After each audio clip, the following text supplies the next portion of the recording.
I am Jeff Foxworthy. It has been debated what I do. I'm a husband, I'm a dad, I'm a son, brother, child of God. I'm also a comedian and a writer and an actor. Do a lot of different things. But what I do and who I am are not really the same thing.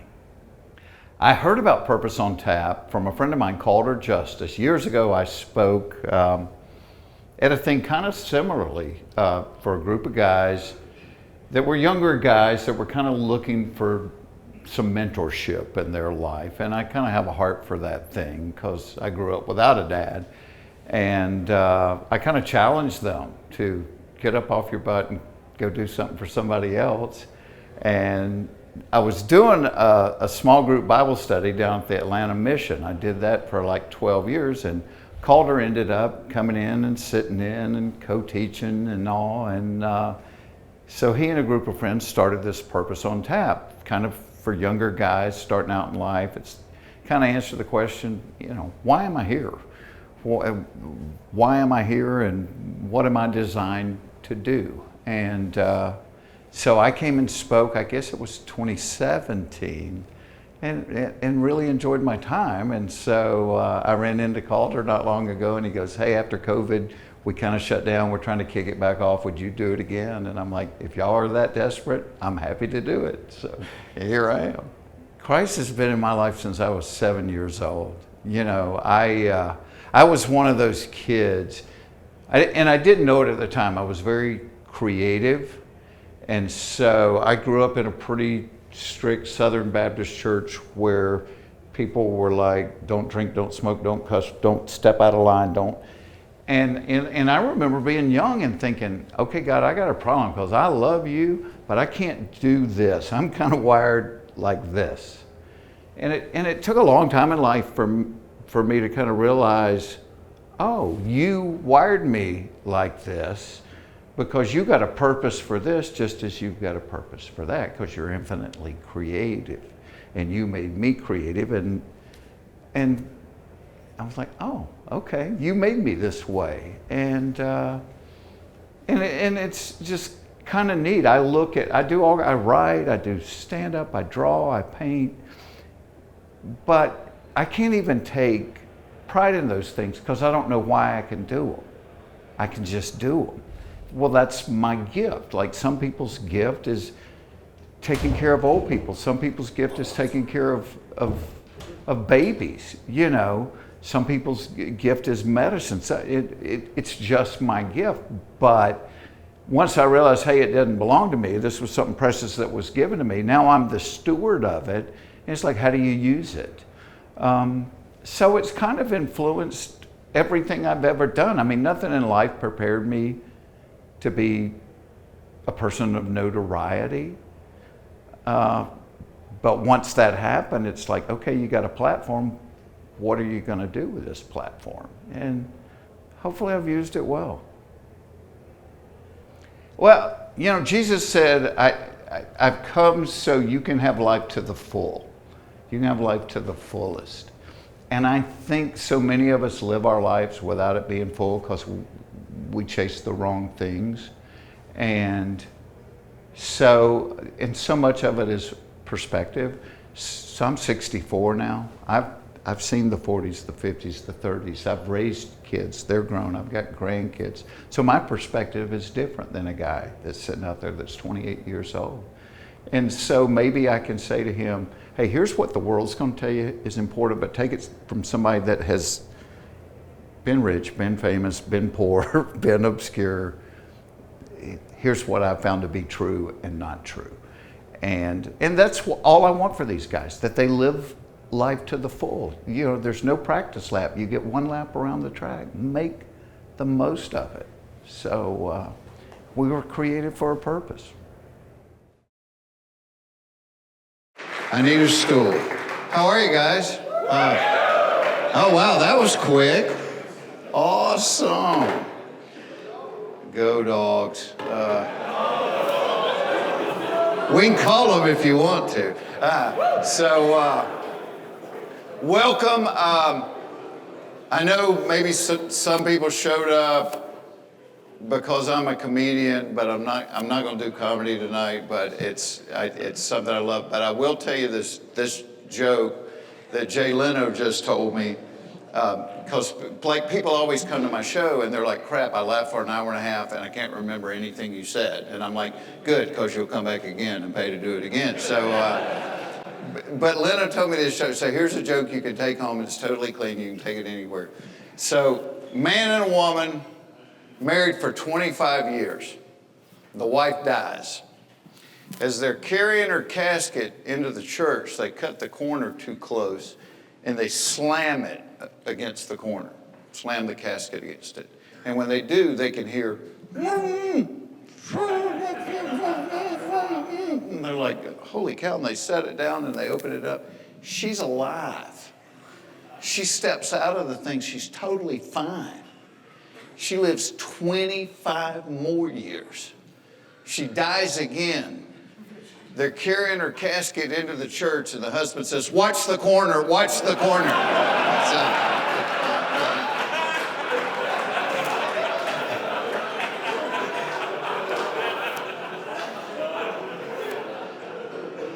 Yeah, don't think I can do 25 more. So, one of the things that I really enjoy in life is kind of mentoring men.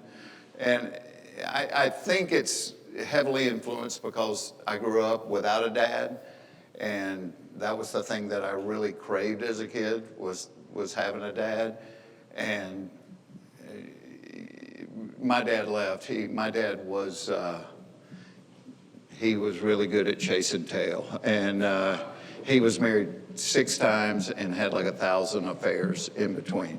But when your parent leaves, no matter what they say, what you feel as a kid is, I wasn't worth sticking around for. I wasn't enough. And it kind of stays with you. That may be why I'm a comedian. I don't know, is to try to get people to like me because I didn't feel like I had that value. But so I love to talk about purpose. And one of the things that you learn as you get older is perspective. Like, if I ask you to look out the window and describe to me what Atlanta was like, if you had never been to Atlanta, you would say, well, Atlanta, there's a big water treatment plant, and there's a reservoir, and there's like a couple of old factory buildings, and there's a road, and that's what Atlanta's like. Well, if you had never been anywhere but here, that would be Atlanta to you, because that's the only perspective that you see. So I've been poor. I grew up in Hateville, Georgia with a dirt yard. We didn't know we were poor. We had a great upbringing. I've been rich, so I've seen both sides of that. I've been where nobody knew who I was, and I've been where everybody knew who I was. I've been a newlywed and a new father, and teenagers and grown. And so that's the only advantage that I have is my perspective is maybe different than some of you younger guys. And one of the things that I've learned in life, one of the things that really cripples guys is we really are scared to be authentic with each other. We're really scared to tell somebody, hey, I'm struggling with this, or this scares me, or I'm worried about that, because that's not what a man does. Man just handles everything. But one of the things Jesus said was, I came so you would have life to the fullest. And I think when men aren't authentic, we don't allow ourselves to live to the fullest. And so I don't want to embarrass anybody, but anybody that's not scared, raise a hand if you'll answer a question. All right, if you're not scared to answer a question. So here's the question. Why are you here? What's your name first? Jake McCluskey. Jake, nice to meet you. Where are you from? North Atlanta. North Atlanta. Peachtree Corners. Okay, boy, you came a long way. So Jake, why are you here? I heard you were speaking. Okay. I got invited by these two guys and thought it'd be a nice networking opportunity and hear a little bit about the Lord. Yeah, nice networking opportunity. And your wife will give you a kitchen pass for something like this, right? Yeah. Yeah, and you get a free beer out of the deal, so that ain't bad. Somebody else, why are you here tonight? Yes, sir. Doc Holliday. No, it's not. That's your name? Doc Holliday? You're my huckleberry. That's awesome. So I'm here with my small group. And just why I'm here is I knew this was a great opportunity for men and fellowship. Yeah, man. So Doc has a small group, and I will tell you guys this. If I was going to encourage you to do anything in your life, it would be get in a small group. Create a small group. Tell me a little bit about your small group. Well, let's see. We look at it as we're a team. So groups are ladies that sit around and drink wine, right? A team is headed towards the same goal in mind, and that's so every man is better than when he comes in. We're there, every man supports another man in the circle. And with that, we do life very well together.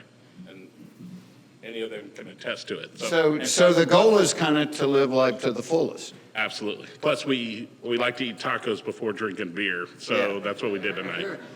Part of it. I don't know if I want to sit in at the end of your small group or not. For those of you that don't know what a small group is, it's exactly what it sounds like. It's a small group of guys that meet probably weekly. I've been in 2 of them in my life, one of them for over 20 years, and we would meet Thursday mornings in the back of a barbecue restaurant and have breakfast, same guys every week. But it's what Doc's talking about, you're doing life together. And so, I mean, we would set it up with, it was on biblical principles. And it's like, I know some of you here aren't believers, and that, you know, I am, and I'm not going to apologize for it.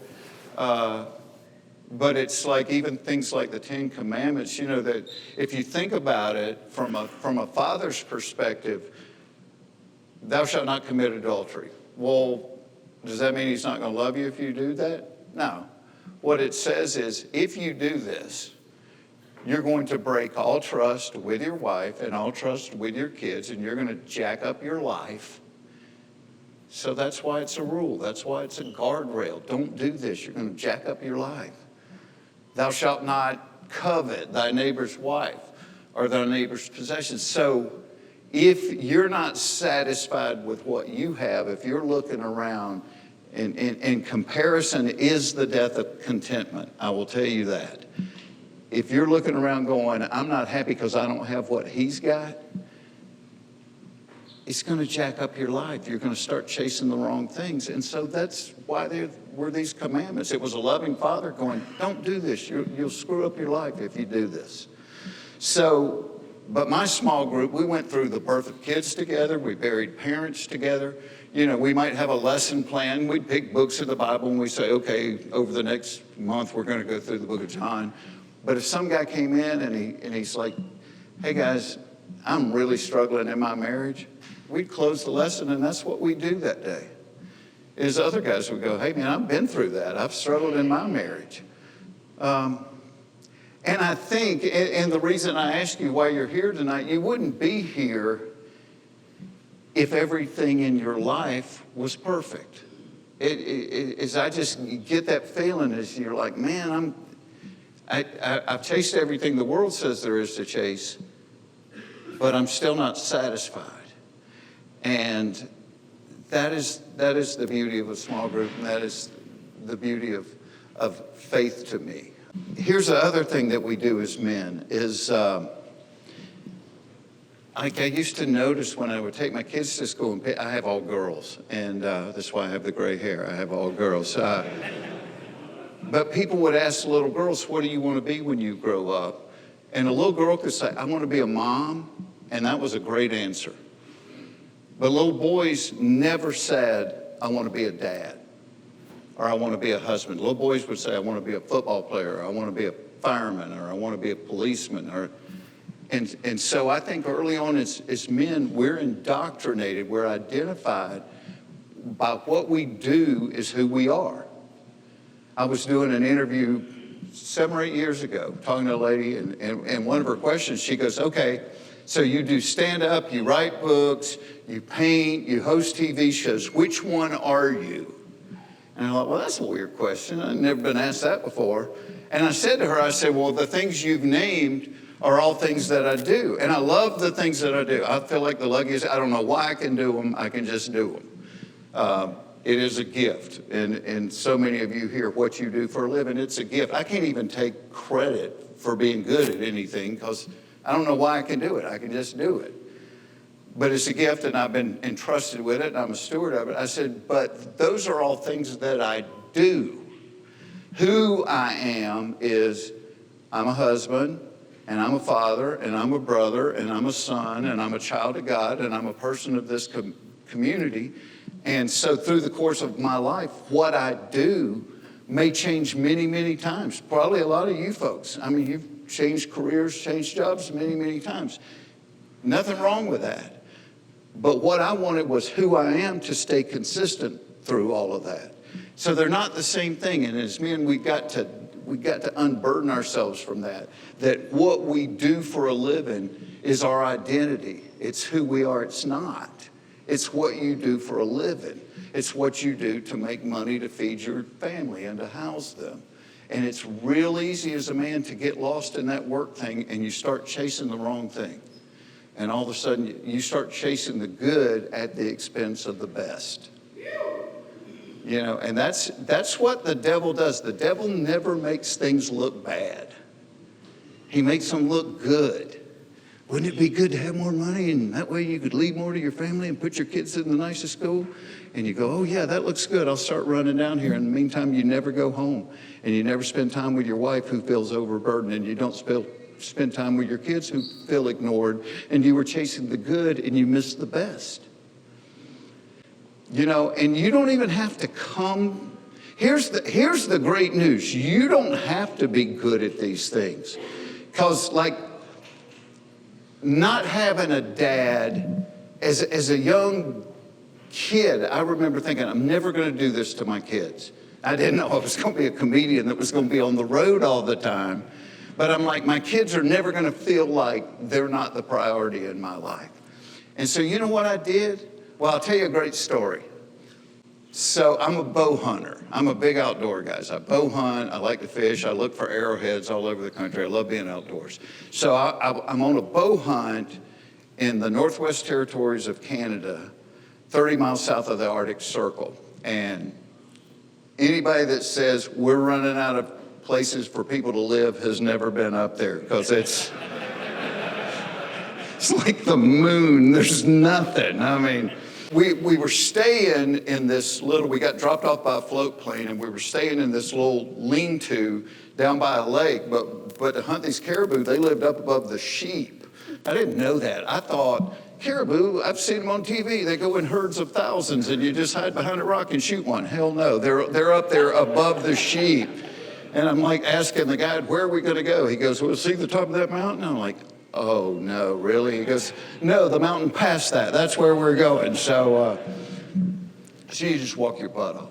So the first day we go up there, and it seems like we walked forever, and we found a few caribou, but none we wanted to shoot. So we stay out there glassing all day, and at night we're walking back. And I mean, we probably walked 10 or 12 miles. You know, you got these backpacks on, you're carrying your bow, and you're dead tired. And as we crest the hill down in the valley, I can see the lake where our lean-to is. And our guide's like, come on, we're going this way to the left. I go, dude, no. I said, we can cut straight down through here and cut the distance in half, and we'll be back at the lean-to. He goes, we could, but that's where all the grizzly bears live, is right down in that valley. And I'm like, why don't we go this way over here? But I learned an important lesson in that is don't guide the guide. Don't guide the guide. He's the reason you paid him to be there. Well, it was the same thing in my life. I didn't have a great father modeled for me, but that didn't mean I couldn't be a great father. What I needed to do was to find guides. And so I would look at guys that I knew that were great dads, and I would just pick their brains. I'm like, tell me, how do you be a great, I don't know. Tell me how you be a great dad. I would find guys that were great husbands. And I'm like, tell me how to do this. You know, every guy in my family has been divorced for the past 7 generations. How do I be a husband that doesn't end up like that? And you know, one of the things that I learned, and that's why being authentic is so important, because you're not just being authentic with other people, you got to be authentic with yourself. You got to be authentic and tell yourself, hey, this is where I know that I've got a blind spot or I got a weak spot. Because mine was never alcohol.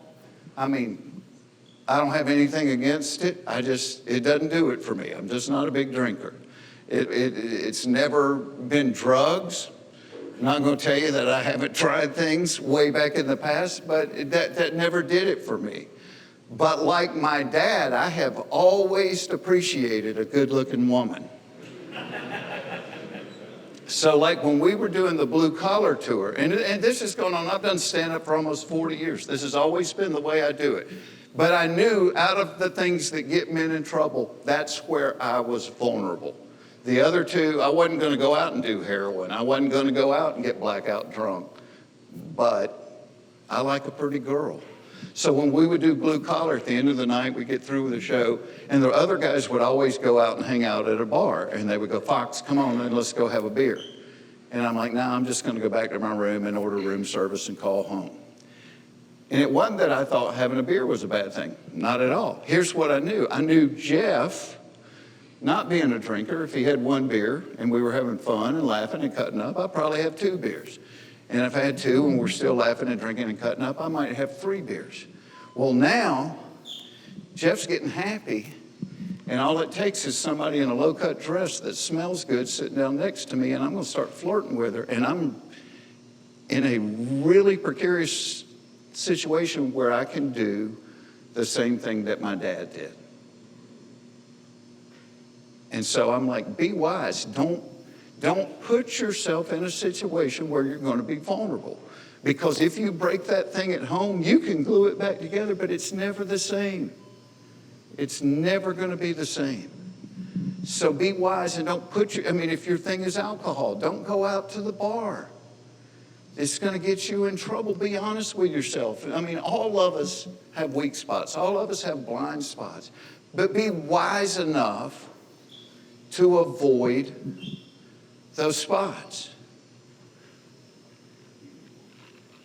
Because here's what happens. Trust, and you know this with your friends, trust is built, it's like a cup of coffee. You build trust 1 drop at a time. When you meet somebody, you don't know nothing about them, you have no trust. And then you'll go out and you'll do something together and you go, I really like that dude. And you got a couple of drops of trust in there, and then over the months and over the years, that cup fills up 1 drop at a time and it's full. But when you break trust, it's like breaking the bottom out of that coffee cup. You don't lose it a drop at a time, you lose it all at once. And when you lose it, it never comes back the way it was before. And so for me, yeah, I like a pretty girl, but I didn't want my kids to look at me that way. I didn't want my kids to look at me the way I would look at my dad when he was on marriage number 4, and we'd go out to eat somewhere and he'd start flirting with the waitress, and I'm like, holy crap, here we go again. Because he may end up leaving me at the restaurant and leaving with her. He was good. He was really good. But I didn't trust, and I didn't want my kids to ever feel that way about me.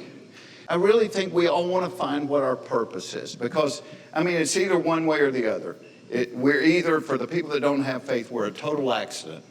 And so you believe a body that has a heart that beats billions of times and lungs that breathe and a reproductive system that works is a total fluke. It's a total accident. Well, the chances of that being a total accident, you got a better opportunity of dropping all the parts to a 747 down a flight of stairs, and at the bottom they all come together and they're sealed right, and the plane is fully functional.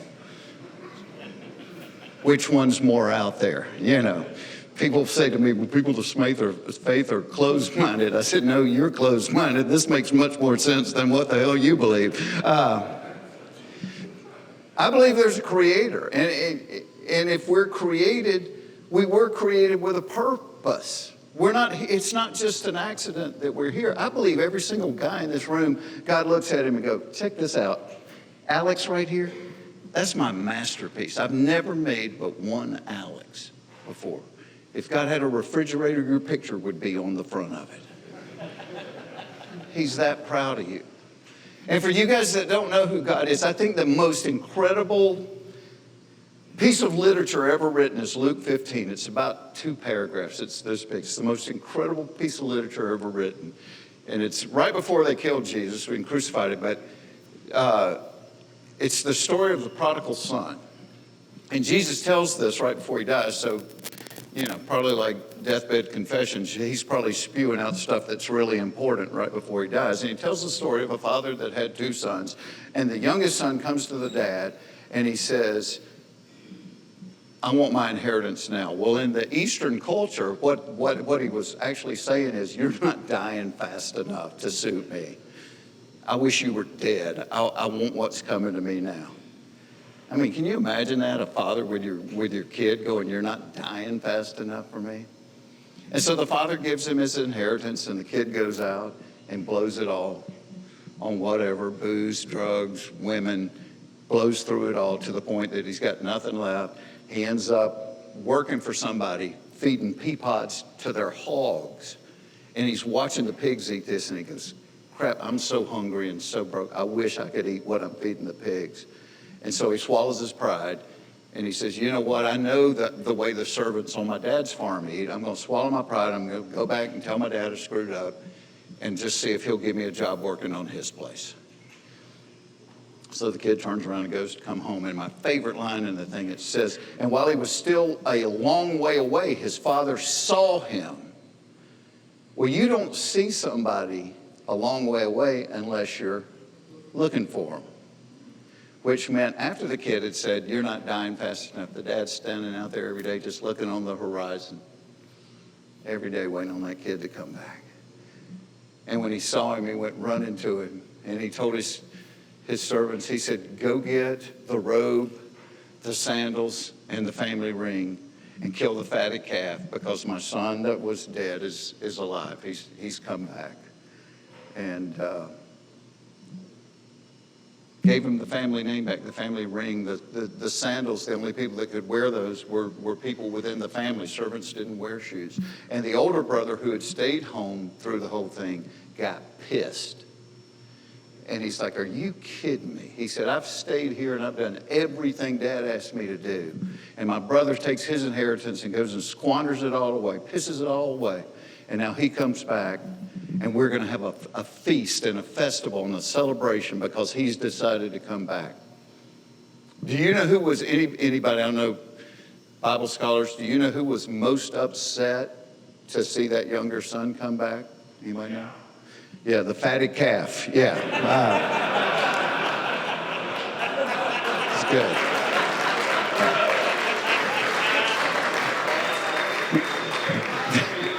The fatted calf had to be looking on the horizon going, no. So the older son, he wouldn't come to the celebration. He's just out there pouting, and the dad walks out to him. He's like, come on, man, your brother's back. He was lost, and he's found, and he's back. And the son's like, no. He goes, you know, I've done everything that you've ever asked me to do. Whether I wanted to do it or not, you asked me to do it, I did it. I stayed, I didn't ask you for my inheritance, and you've never even let me grill out hot dogs in the backyard. And he blows it all, and we're killing the fatted calf. And the father goes, buddy, he said, don't you understand? He goes, everything I have is yours. Everything that I have is yours. But he was lost, and now he's found. And so the message of the parable is, it's called the prodigal son, but it's not about the son, it's about the father. Which is why I think I really clung to this story. Meaning, you can't do anything so bad that he's going to love you any less. Think about that kind of love. We don't have that kind of love. You can't do anything bad enough that I'm going to love you one bit less, and you can't do anything good enough that I'm going to love you one bit more. I love you to the top of the tank because that's who I am. And for me, that's where my faith comes in my life. I didn't have a dad, and there came a point where I said, you know what? Here's what I want. Here's probably what every guy in here wants. I want somebody to know who I am intimately. I want somebody to be there for me. That's what I wanted in a dad. I didn't need to go to Six Flags, but man, I sure would have liked having you home for dinner. I wanted him to be there every day. I wanted him to know who I was. And I wanted him to love me unconditionally. And then it struck me, it was like, oh, that's who Jesus was talking about in Luke 15. So you know what, God? I'm going to let you be my dad. And there's going to be days where at my age now, when the world beats me up, I will just get in the evening, I go, Daddy, can I just climb in your lap and will you rub my head for a minute? Because I don't know what the hell to do right now. And that's the way he loves us. You know, that's what we want as men. We want to be significant. We want the Father's blessing. It's what every guy in here wants. You want the Father's blessing. But God is sinless, and he can't be around sin, and men were corrupted in the garden. And so what he did, he goes, hey, you're not just significant to me. Let me tell you how much you mean to me is I'm going to send my son, and I'm going to let them spit on him, punch him in the face, beat him with 40 lashes with a whip that had little pieces of glass and iron hooks in the back of it, and rip the skin off of his back, and then I'm going to let him nail him to a tree at the top of the hill to pay for all your sins. So one day after you die, and you're going to be on Judgment Day, you're going to be sitting before God, and they're going to start bringing up all the stuff you've done in your life. And I picture it. I'm a picture guy. I'm a writer. I picture it sitting in a courtroom, and every time they name, hey, remember that time you did this with that girl that didn't really want to do this? And Jesus is your defender, and he stands up with that hole in his hand. He goes, I already paid for that. And when they read all the charges about you, every one, he's going to go, already paid for that. And so the way God sees you is sinless because you have been atoned. He is the atonement, and I need that. I need that because it's the desire of my heart to be a good husband and be a good dad. Even more than being a good comedian. I want to be a good comedian, but I want those things more. And every single day I'll be driving down the street and go, oh my God, look at this woman over here in the spandex pants and the top. And I have to tell myself, don't look, don't look. I want to look. Sometimes I do look. But I sure try not to. Because of how much my dad loves me. And my dad tells me, hey, if you look, then you might flirt. And if you flirt, you might end up doing something that's going to wreck all these things that are so important to you. And that's what I want for you guys, is to tell you, you know, the world tells you, well, if you have money, if you have fame, those are the things that are going to make you happy. The world lies to you because in the mid-'90s, I did a sitcom. I filmed it in L.A., and we filmed it right next to Roseanne, who had the #1 show. And at the time, Roseanne was making $1 million a week. $1 million every 5 days. She was the most miserable human being I've ever been around. She had all that fame and all that money, and she'd be in the parking lot trying to run over people. She'd be in the parking lot screaming at people and throwing things at them. And I'm like, okay, the world lied because fame and money hadn't made her happy. You don't get a practice lap here. Be wise. It's not like NASCAR where you can go around and get your tires hot for a few times and then you start the race. We get one lap. Every day matters. And that's what life is. It's choices and consequences. Here's what I would encourage you to do in addition to having a small group. Think about the men in your life that you look at and you think, that's the kind of man I want to be. Might be an uncle, might be a grandfather. You know, I was lucky. I had a really good grandfather. Never told me he loved me, but I know he did because he took me everywhere he went after my dad left. But you look at the men in your life that you go, that's the kind of man I want to be. And I will be willing to bet you every single one of them was not a self-focused person. I bet every single one of them was others focused. They didn't think about what they wanted. They thought about what other people needed. I grew up in Hapeville down by the airport. I was really lucky. That was the only Chick-fil-A in the world for decades. Had no idea it would become the phenomenon it was. But I was lucky to grow up around Truett Cathy, who started Chick-fil-A. And Truett was one of the wisest men I ever met. And he used to ask me when I was a little kid, he would look at me and he'd go, Jeff, you know how to tell when somebody needs encouragement? I say, no, sir. He goes, if they're breathing. He goes, everybody needs encouragement. It doesn't cost you anything to give it to them. No schooling, no money. And so I learned at an early age, be an encourager. You walk into a place and the homely little girl running the cash registers there go, oh, I love your hair. That's so pretty. Doesn't cost you a thing, made her day.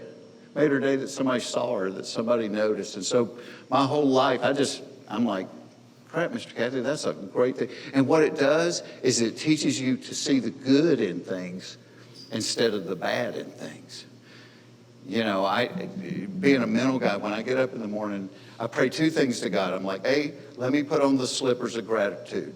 Let me not take for granted that I have something to eat, that I got a house, that I got a bed, that I got a car. 5% of the people in the world own a car. If you own a car, you're in the top 5% of the world.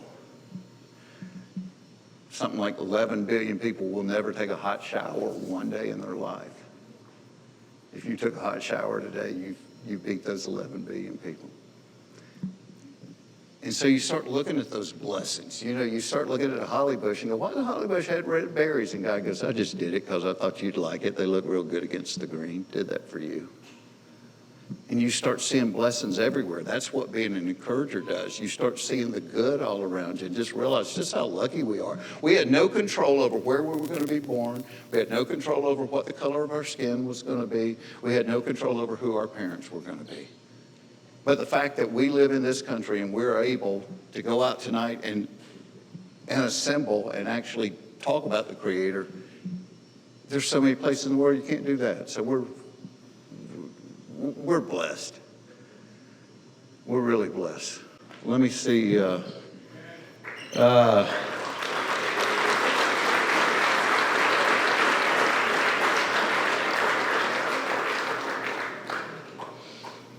Mark Twain was really cool. He was funny, but he was really smart. Mark Twain said the two most important days in your life, the first one is the day you were born. And the second one is the day you figure out why. And to me, that's why you're here tonight, man. And I want you to be men of excellence. I want you to be men that when you die, people are sitting there with tears going, dang, that was a good dude. That dude loved on and took care of so many people, because it's not about us. And I will tell you this about your kids. Man, your kids watch everything you do. Your kids watch the way you treat your wife. And I don't care if you got sons or daughters. One of the greatest things in the world you can do for your kids is to love on their mom. Because if you got sons, you're going to teach them this is the way you treat a woman. If you have daughters, you're going to teach them this is what to expect from a man. One of the greatest things in the world you can do for your kids is love on your wife. You treat her with respect. You love on her. I've been married 38 years, and half the time there are grocery store flowers, but I bought her flowers every single week for 38 years.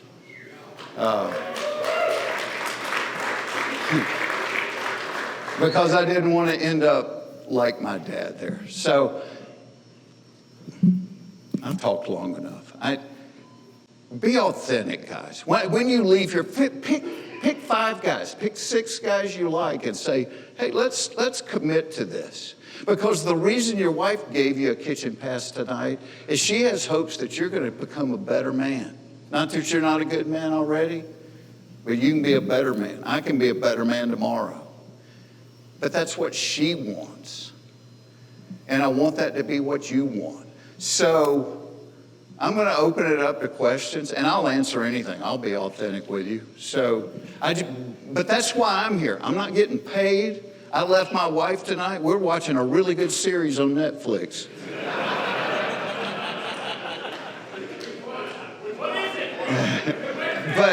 But I have been so blessed that I'm like, man, I've been so lucky and blessed in my life. I want this. I want other guys to have this.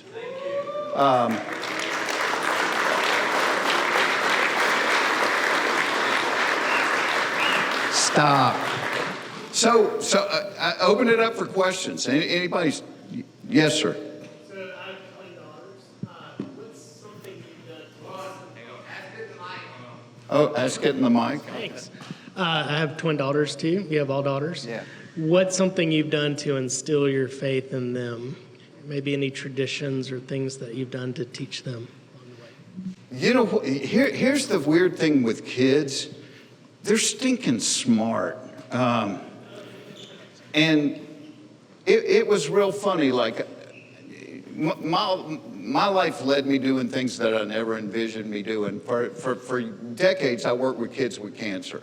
My wife and I were the head fundraising people for the Duke Children's Hospital, and I did a ton of things with St. Jude's, and just love working with kids with cancer. There's somewhere in here that makes me want to squeal. So I got invited one day. A guy invited me down to the Atlantan mission. Well, I'd never been homeless.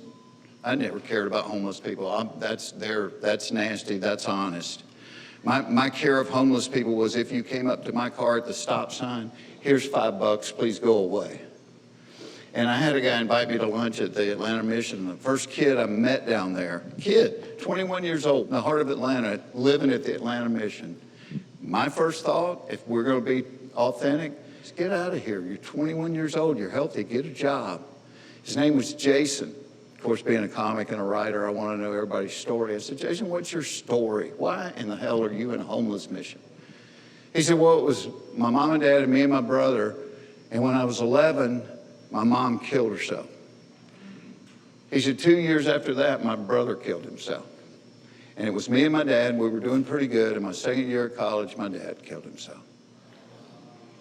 And he said, I got to where I couldn't feel anything. I could not hurt anymore, so I started smoking crack and flunked out of school, lost a place to live, lost all my money, and I just couldn't hurt anymore. And I'm sitting across from him going, hell, I would have started smoking crack too. And all of a sudden you realize there, but for the grace of God, I'm in a homeless mission. And what I learned over the years, you know, people tend to view them as drug addicts or alcoholics, and a lot of them are, but that's the symptom. If you go back and find out the reason, so many of them had been molested, so many of them had been abandoned, so many of them had, some horrible trauma had happened to them early in life, and the hurt was so bad they couldn't deal with it, so they numbed. And so the guy, I asked the guy, I said, why'd you invite me down here? He goes, I want you to start a small group. There we go again, small group. He said, these guys have chapel a couple of times a week. They've never had a small group. And my dumb ass said yes, which is the only thing we can do for God is say yes when he whispers something to us. I said, and I did say to him, I said, there's almost 7 million people in Atlanta, and you can't find anybody more qualified to do this than me, you know. But I said yes, and I had to, when I first started going, I had to stop at Chick-fil-A and buy them chicken biscuits just to get them to come. I had to bribe them. And it started with me and 12 guys, and over the course of a dozen years, it grew to 32 group leaders and almost 300 homeless guys every Tuesday morning. I would get up at 5 o'clock, which was really hard for me because when you're a comic, you're doing a show late, and because I had kids, I would lease a plane. I spent so much money. I would fly home every night, no matter where I was on the road. If I was doing a show in Minnesota, I'd do it. I'd get back on that plane. I'd fly home. I'd land at PDK at 2. I'd go home. I'd get up at 6, and I'd take them to school. I went through like a decade without sleeping. But when I would do the missions on Tuesday morning, I had to get up at 5 because I had to be at Chick-fil-A at 6:30 and wait for them to unlock the door in order to be downtown by 7. So, and I did it forever. And one of my daughters told me not long ago, I never said anything to the kids about it. She said, Dad, she said, do you know what one of the pillars of my faith is? Is how, without saying anything about it, and I know you were dead tired and you got up at 5 o'clock and you would go get those biscuits and you would go down there and do Bible study with those guys. And she said, I just used to think if there's something that good that you felt that need to share it, that I need to delve into it deeper. So that just became one of the, so it's not just what you say. It's because if what you're saying is not what you're doing, it's hollow. It's what you do. You have to be a guy that lives it out, even if you're tired. Somebody over, you're easier to get to. You said that the first or the most important days of your life were when you were born and when you realized why. I could probably Google when you were born, but when did you realize why? I was born September 6, 1958 at Georgia Baptist Hospital. I'm an old dude. I'm 64. You know what? And here's the weird thing about a gift. When I was a kid, I would save my allowance and I would buy comedy records and I'd memorize them and I'd go to school and do them, and I was always in trouble. I'd always get on the report card. All he's trying to do is make everybody in the class laugh. He won't shut up. But it never dawned on me that I could be a comedian. I actually, when I got out of school, worked at IBM, and I was the funny guy at work that was in the break room doing impersonations of the boss, and then you'd turn around, the boss would be in the doorway. That was me. And a bunch of guys I worked with entered me in a contest. Remember when the Punchline was up on Hildebrand? They had a contest every year called the Great Southeastern Laugh-Off. It wasn't an amateur night. It was a contest for working comics. So my buddies at work entered me in this contest. I'm like, no, just let me do an amateur night or something. They're like, nope, you're already in it. And so I went home and I wrote 5 minutes about my family. And I went back and did it, and I won the contest. And I was scared to death, had no idea what I was doing. But I knew a minute and a half into it, I'm like, this is what I was born to do. And I worked for a few more months at IBM, and I quit my job. And my mother's first question was, are you on the dope? I don't know what the dope is. And I'm like, no, I'm not on the dope. I said, Mom, I think I can do this. And I worked my butt off at it. I did it. I had over 8 years in a row. I did 500 or more shows a year for 8 years because I really wanted to be on Johnny Carson before he left, and I was blessed to be able to do that once. But 5 years later, I'm on Johnny Carson. That same mother said to me, you know, you wasted all those years at IBM. Okay, whatever. But that was the day. But here's the cool thing. Like, I used to get so frustrated when I was a kid in church because I went to one of them old strict Southern Baptist church where you don't drink, don't smoke, don't cuss. You walk in a straight line and you act like this and you do not deviate from that. And I remember wrestling with God as a kid going, God, I got a problem because I love you, but I can't do this because I'm wired like this. I can't do this. So I didn't know what to do. It's like, crap, I love God, but I can't do this. And it took till I was 30 for him to go, hey, who do you think made you like this? You're my masterpiece. I don't need this. I'm infinitely creative. I need this. I need somebody that can make people laugh, but can talk. And go talk to guys about me.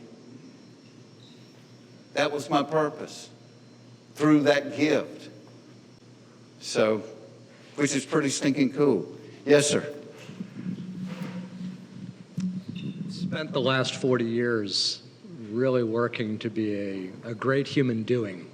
Human doing. And as I am, approaching the idea of retirement, I'd love to hear your ideas for how to be comfortable as a human being.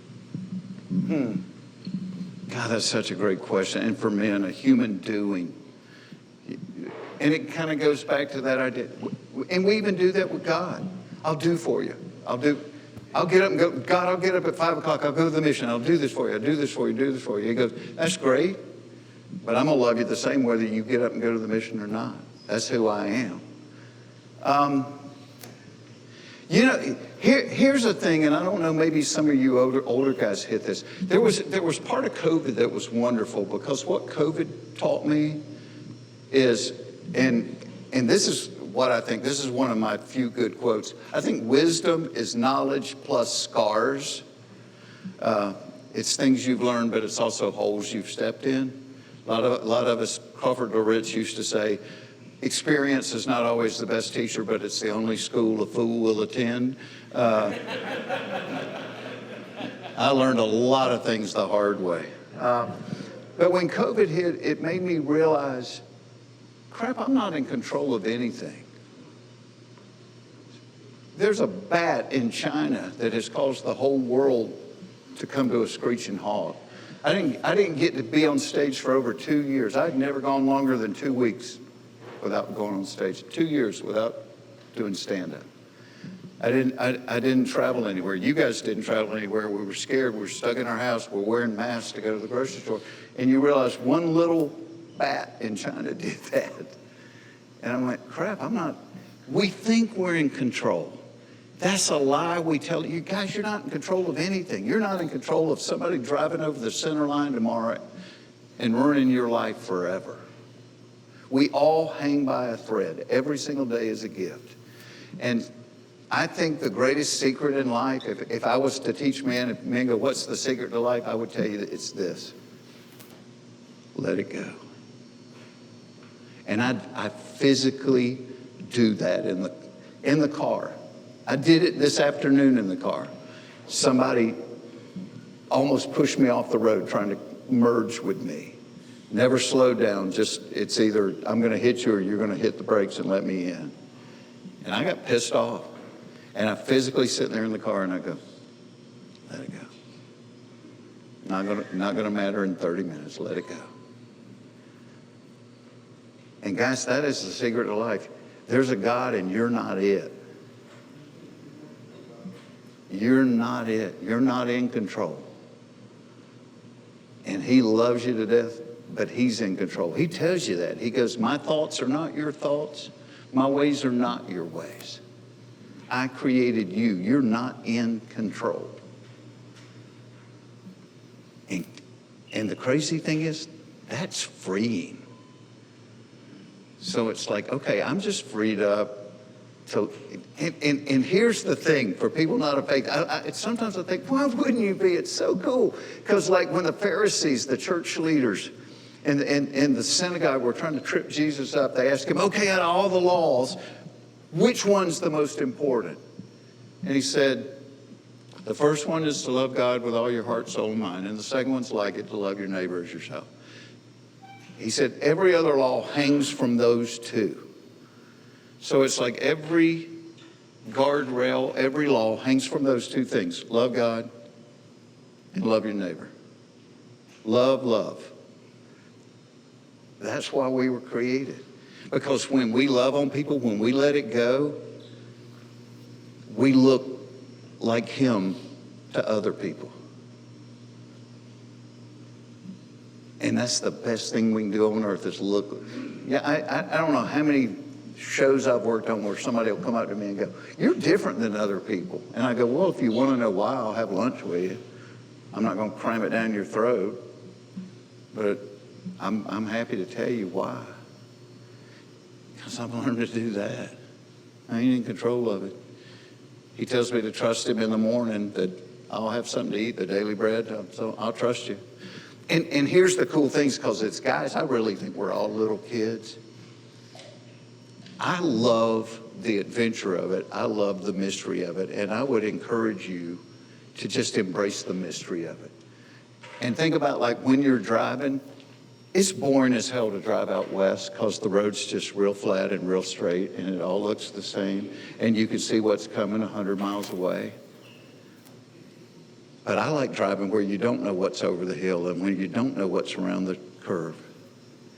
And that's the way I view life. It's a stinking adventure. Where are we going today, Dad? Where are we going today? You're probably going to put me in a situation I didn't see coming, but it'll probably be real cool if I respond to it the right way. That makes life fun. It's not a burden. It's an adventure. I didn't know what I was going to say to you guys tonight. I'm like, but it's an adventure. I want to go talk to them. Let me just give you the glory for whatever I'm about. Anybody else? Question? Yeah. So as a new dad, what is one piece of advice you could give to me and to all of the other new dads out there? To the new dads? You know, it's funny because in my small group started with guys that were like professional athletes because they couldn't blend in necessarily in other small groups. And then it kind of expanded after that. But one of the guys in our group played for the NFL, and he was going, yeah, my wife, she's mad because I won't do this and that. And I told her that's not what men do. It's not what a man does. And this dude was like 6'5", 320. And I said to him, I said, you're totally wrong. I said, here's what a man does. A man does what needs doing. If it's wiping boogers out of a nose, that's what a man does. If it's cleaning a dirty diaper, that's what a man does. If it's washing the dishes while your wife does something else because they need washing and she does them every day, then that's what you do.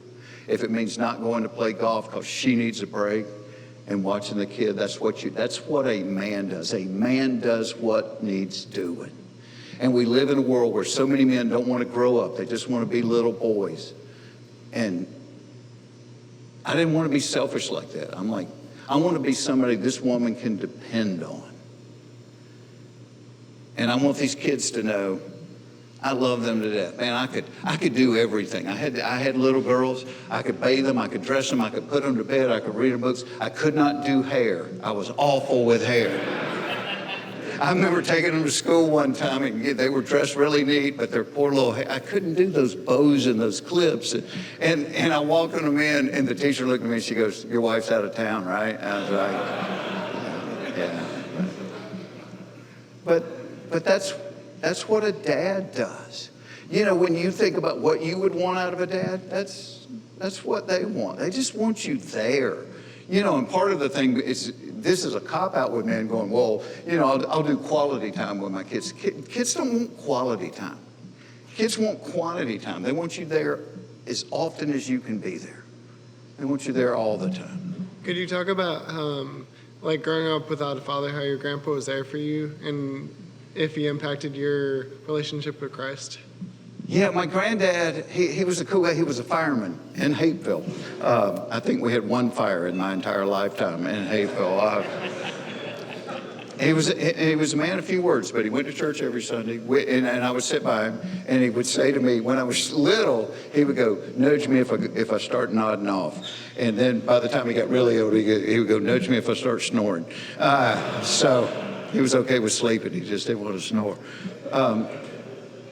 But he was one of those old time guys. They didn't know how to say I love you, but he knew I didn't. I went to live with them because my mom had 2 other kids and she was working, and so I went to live with my grandparents for a while. And he was a fisherman. He was a fireman, so he'd work 24 and he'd have 48 off. And he took me fishing all the time, and that was my father figure at that point in my life. So the best thing I ever wrote. I wrote this story, and it was about my granddaddy taking me fishing, and I wrote the whole thing from a perspective of being 10 years old. And the story starts, he's waking me up. I look out the window, and it's dark, and he's waking me up, and I can hear him in the kitchen putting the cooler together. And I was just remembering my granddad taking me fishing. So I wrote this story. I was so proud of it. And because it ended, you know, we went through the whole thing of loading the boat and catching, me getting hung up and him helping me. But at the end of the story, it's like, I hope I can go fishing with my granddaddy forever. That's how the story ended. So I made a little notebook of it. I sent it to my granddad. And he, of course, being my granddad, he never commented on it. And I asked my mom, I said, did he get that story I wrote? And my mother, I think he did. I think he liked it, and that was it. And I'm like, okay, so, crap, I thought it was really good. And so, like 5 or 6 years later, my granddad died. And at the gravesite, we're walking to the car, and this lady I don't know comes up to me, and she goes, hey, I hate to bother you. And I'm thinking, she wants a picture, she wants an autograph, and, it's cool.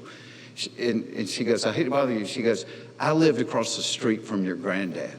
And she said, every couple of weeks I would go over there and just check on him. And she said, every single time I would go over there, and by that time he was in his late 80s and his breathing was bad and his eyesight was gone.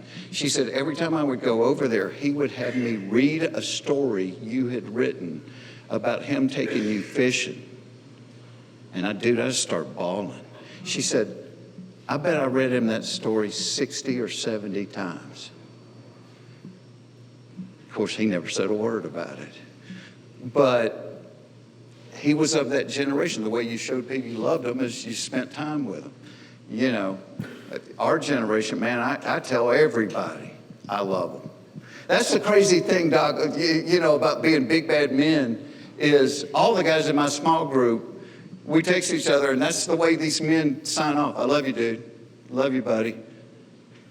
That's kind of awkward for guys to do, but get a small group. Find a group of guys. Now, if you, to start with, just talk about, hey, here's what I struggle with being a dad, or here's what I struggle about in marriage, or whatever, and then go and study the book of John or whatever.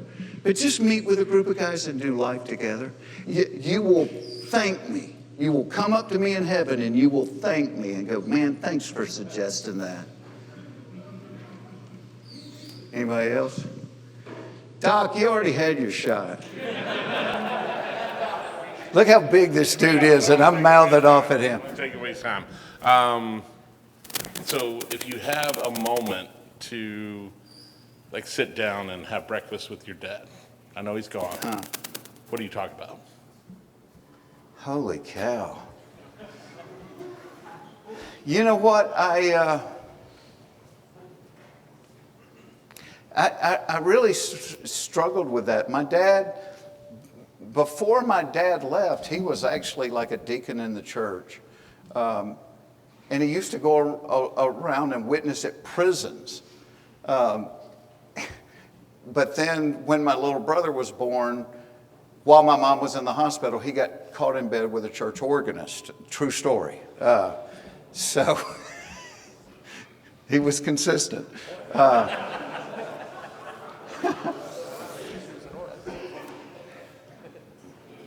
There were so many things because of the way that he lived his life and that I struggled with. He died in a car accident.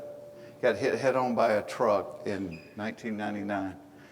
And I just struggled because I was like, well, crap, if he was a deacon in the church, he had to love you, but he went so far off the rails. He had no guardrails. Anybody got a Bible here? Somebody?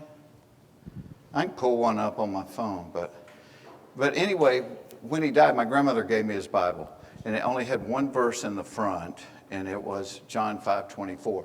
But it's talking about once you believe in Jesus, it's a completed transaction. You have crossed over from life into death. And I will tell you guys that everything in this world's got an expiration date on it. Everything in this room, every chair, every speaker, every keg is going to be in a dump one day. The only thing in this room that doesn't have an expiration date on it is you. You go on forever. And that's important. So, but I really struggle with my dad. I'm like, why would he do that? Why would he do all these things? And people talk about God talking to them, and God's never audibly talked to me except one time in my life. And it was an Easter Sunday. We're in church. I wasn't thinking about my dad, hadn't thought about my dad in weeks. And right in the middle of singing, and it wasn't audible, but it was audible, I get this thing, your daddy's with me. And it was so powerful, I collapsed down in my chair and I sat there and wept through the rest of church. But it was Luke 15. That's the way he loves. You can't do anything bad enough that I'm going to stop loving you. And so that was really freeing for me. And so I thought, you know what, if this is the way God loves, and I want to look like him, and I'm created in his image, I'm going to, all those things that my dad did wrong, and there were a lot of things that he did wrong to me, I wrote them all down on a chalkboard. And like Jesus did with me, I wrote them on a chalkboard, and I got an eraser and I erased them. I said they were real, and I choose to forgive them. And, you know, if I sat down with him at lunch now, that's what I'd say. You did the best you could. I'm not here to judge you. I love you. And slate's wiped clean.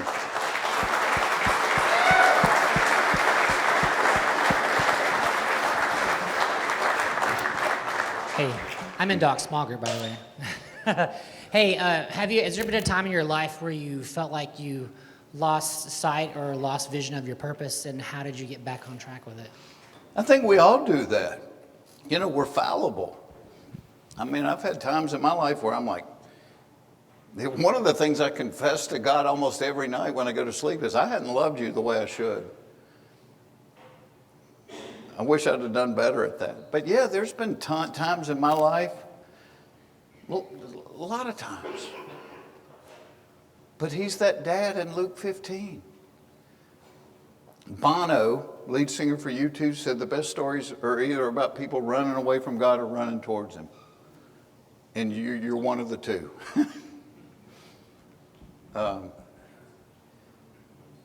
I used to tell Ron White, I said, you're either living in a state of humility or you're headed towards one.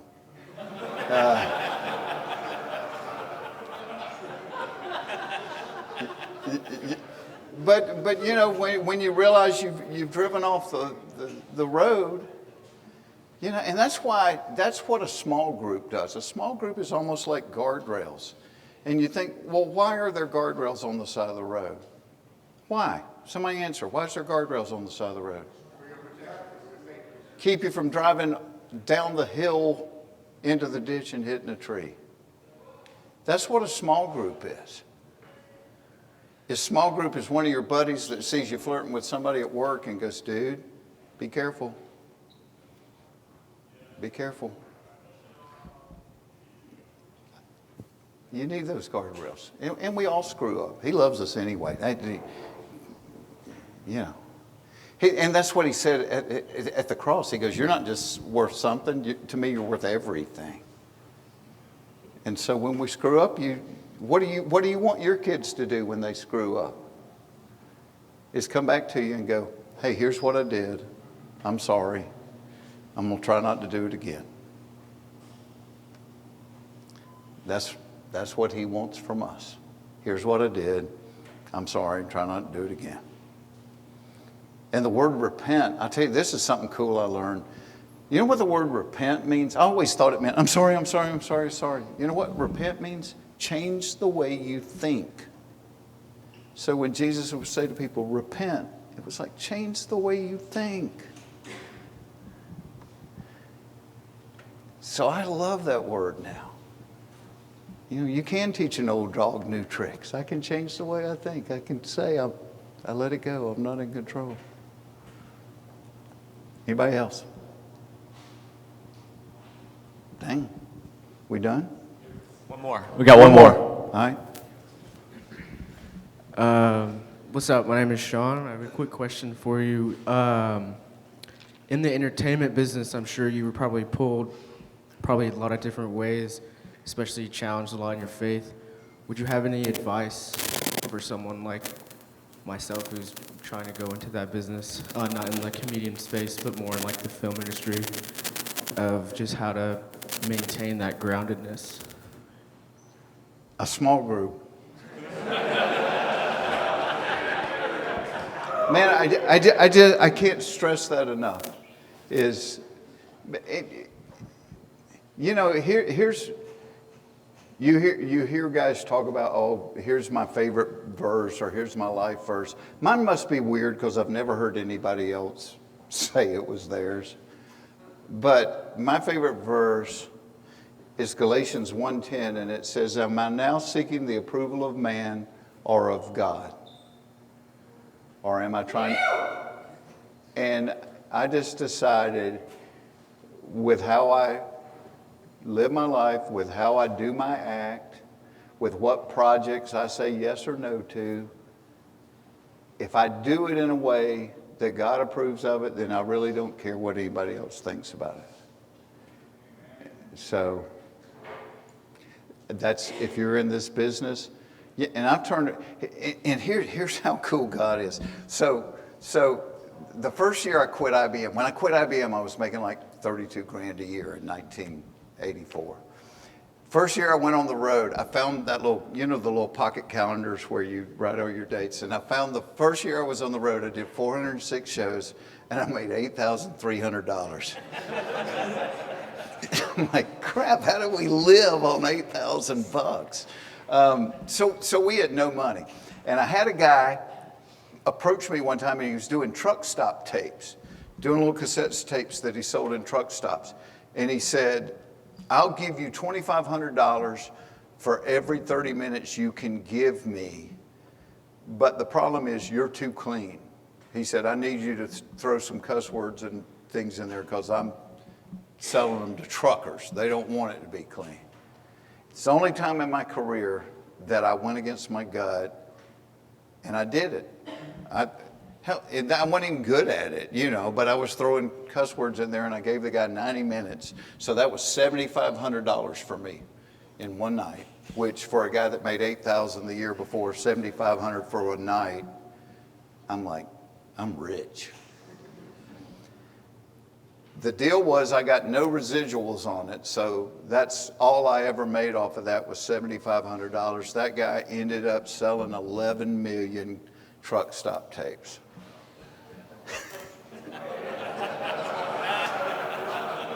So if he made $1 a tape, he made 11 million and I made 7,500. And I looked at God and went, I'm sorry. I won't do that again. But I sold out, for $7,500, which today I don't know what I did with it. I don't miss it, but crap, I sold out for that. So yeah, I'm sorry. I'll try not to do that again, Dad. That's what we do when we fall. You guys, man, and that's all I want for you. Find a group, find 5 friends. You don't have to call it a Bible study. Call it whatever you want. Find some guys to do life with. Find some guys to be guardrails for each other. Because you all are masterpieces.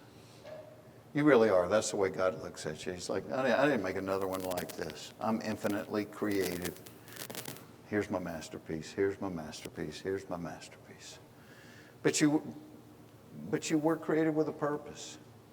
And don't waste it. Don't waste your gifts. Don't waste your purpose. Don't chase the good things and miss the best thing. How many people, by a show of hands, know the full name of their great-grandparents? All 4 of them? You know their names? 2 guys. Which is, I'm surprised there's 2. What that tells me, guys, is you are 100 years from being obscure. You are 100 years from nobody knowing your name or knowing you were alive.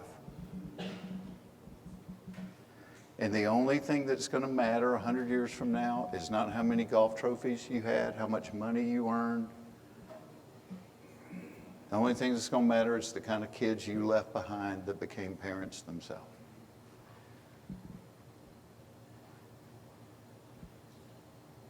Be good dads. Be good friends. Be good sons, good brothers, and good husbands. That is the full in life. This other stuff isn't. That's having it to the fullest. And there it is, God. Love me. Love each other. It's not complicated. That's why he said, come to me as a child. Just have that faith of a child. My mom's like that. My mom's not educated at all, but she's got the faith of a child. She just trusts God. And there's just something so pure and beautiful in that. And that's what I want for you guys. Be guys that when they're burying you, people are going, dang, that was a good man right there. That was a good dad. That was a good husband. I don't care if they say you were a good engineer or a good ball player.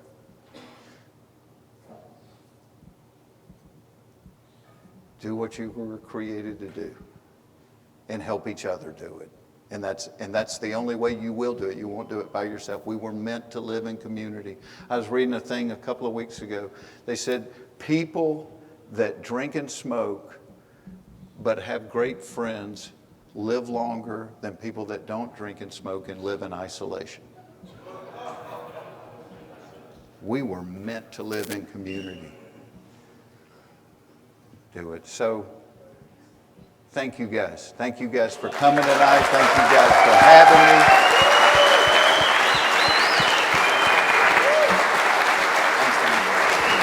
Give it up. Give it up for Jeff.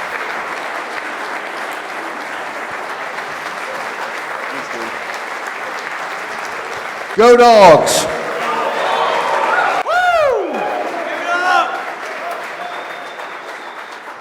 I have the worst job tonight, cutting him off. But man, that was incredible. He brought the truth tonight, and we might have come for a name, but man, he really he showed us the difference between purpose and knowing what you're supposed to do versus who you are and what God made you. So he's trusted community. That's why we're here. Purpose on Tap. We like this feeling. We like all these folks here. We're going to put more energy and focus behind our events and make them quarterly. So our next POT is in May.